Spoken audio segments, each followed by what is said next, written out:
Comment réaliser un réseau de canalisation? Les canalisations doivent assurer l'évacuation rapide et sans stagnation des eaux usées et des eaux vannes.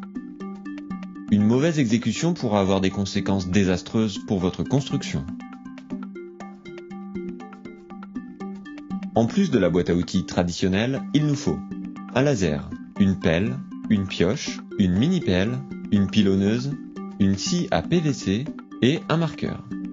Côté matériaux, on vérifie que tout est bien sur le chantier. Des tuyaux PVC, des manchons et accessoires, de la colle, du lubrifiant, du sablon ou des gravillons.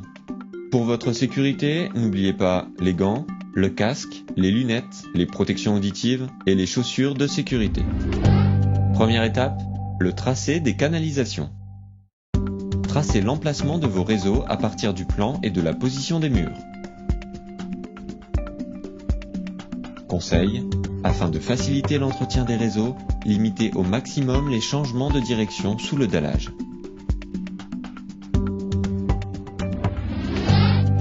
Deuxième étape, le terrassement. Creusez des tranchées d'une largeur adaptée à votre ouvrage et de 30 cm minimum selon le tracé. Réglez le fond de fouille de façon à créer des pentes supérieures à 2%. Attention, vous devez respecter un recouvrement minimum de 15 cm au-dessus de votre canalisation. Déposez une couche de sable ou de gravillon au fond de la tranchée et réglez-la.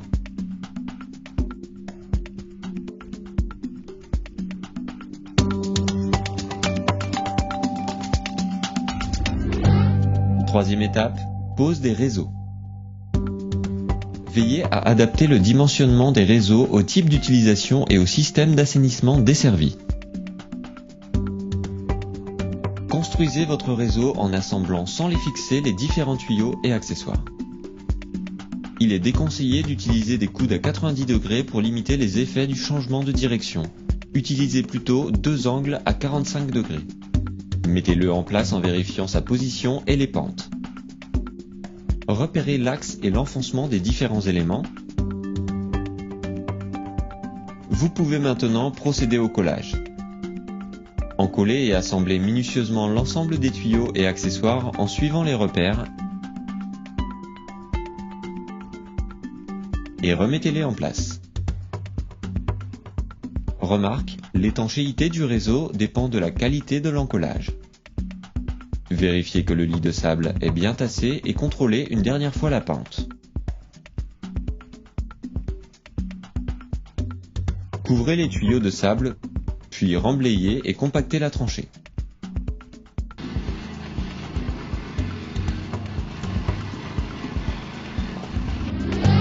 Quatrième étape, contrôle de l'écoulement.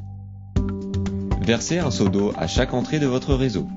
Vérifiez qu'elle s'écoule par la sortie.